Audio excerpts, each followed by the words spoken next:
Bir maymun eg'ir yorlanib, yori eg'izni boshqa maymunlarga ko'rsatdi ekan. Dastlabda boshqa maymunlar nihoyat hissashli qiladi ekan, ufdadi degan ichi og'irdi ekan. Uningga yordamlarni qiladi ekan. Lekin bu har kuni degidek uchirg'anligi maymunga yori eg'izni ichib ko'rsatishni odat qilyapti. Shuning bilan boshqa maymunlar buningdan tadrijiy zerikishga, o'zini qochirishga boshlabdi. Uning yori eg'izmi ichilaverganlikdan yollovlanib, bu maymun bemahal hayotidan ayrilibdi. Hayot kishilarning turmush tutgan pozitsiyasiga asosan tegishlik sovg'asini berdi. Qanmay yashaydiganlarmi bor, to'yinib, g'ig' bo'lib yashaydiganlarmi bor. Shunga bo'linadi ba'zida yiqimsiz, ba'zida bak rohat. Reallik bizga nima deydi? Puling bo'lmasa, eng yaqin odamingmi seni ko'zga ilmaydi. Turmushchu, hech nimang bo'lmasa mayli, kasal bo'lmasanglar bo'ldi. Ishki hissiyotimizchu. Men o'ylagan odammi o'xshashli meni o'ylaydi.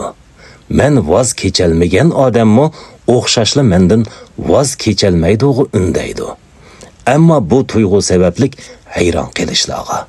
Uni bunda qiladi yoki deydi deb o'ylamabdikanman degandek yurak zedilariga erishib qolamiz.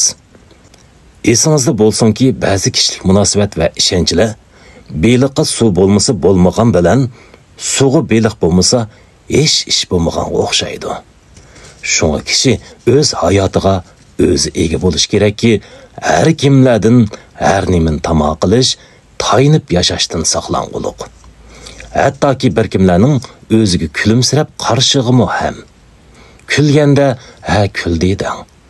Ati yana kulib qaraydi deb tamad bo'lmang. Aksicha shu mehrni siz talishib bering.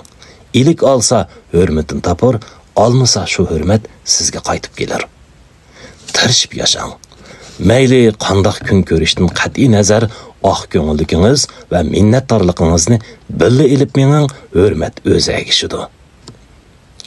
Zerikdim, erib o'lay dedim, ochiqdan o'lay dedim, tugashdim. Bu so'zlarni amal bilan ishlatmang.